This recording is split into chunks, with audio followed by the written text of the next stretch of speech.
Okay, ఇప్పుడు మీరు అంటున్నారు కదా మా ఇంట్లో భూతే లేదని. అన్న భార్య వదిన అవుతుంది, వదినను చెరచొచ్చా మరిది?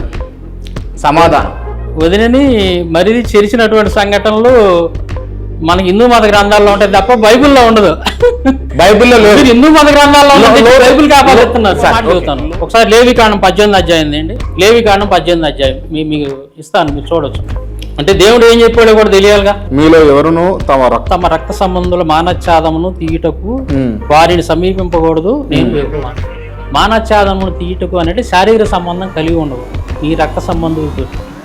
తర్వాత నీ తండ్రికి మానాచ్ఛాదనం ఉన్న నీ తల్లి అంటే నీ తల్లితోటి కూడా నువ్వు శారీరక సంబంధం కలిగి ఉండకూడదు. తర్వాత 8 నీ తండ్రి భార్య అంటే నీ తండ్రికి ఇంకో భార్య ఉందనుకోండి, నీ తల్లి కాకుండా అలా అలా వాళ్ళతో కూడా నీకు శారీరక సంబంధం ఉండకూడదు. నీ సహోదరి మానచ్ఛాదనం 9 ఉంటుంది చూడండి. నీ సహోదరి అంటే నీకు చెల్లెలు వరుస అయ్యేటటువంటి లేదా నీ చెల్లెలు నీ రక్త సంబంధం అంటే ఇలాంటి వాళ్ళతో కూడా నువ్వు శారీరక సంబంధం కలిగి ఉండకూడదు. నీ కుమారుని కుమార్తె అంటే మనవరాళ్ళు ఇలా ఉంటారు కదా, వాళ్ళతో కూడా నువ్వు శారీరక సంబంధం కలిగి ఉండకూడదు.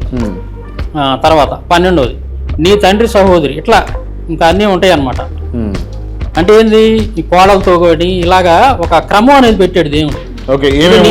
నీ రక్త సంబంధికులతో నువ్వు శారీరక సంబంధం కలిగి ఉండకూడదని దేవుడు చెప్పాడు స్పష్టంగా. మరి ఇది ఎలా బూతి పుస్తకం, ఇది నువ్వు ఎలా బతకాలో ఎలా ఉండాలో దేవుడు స్పష్టంగా చెప్తున్నాడు.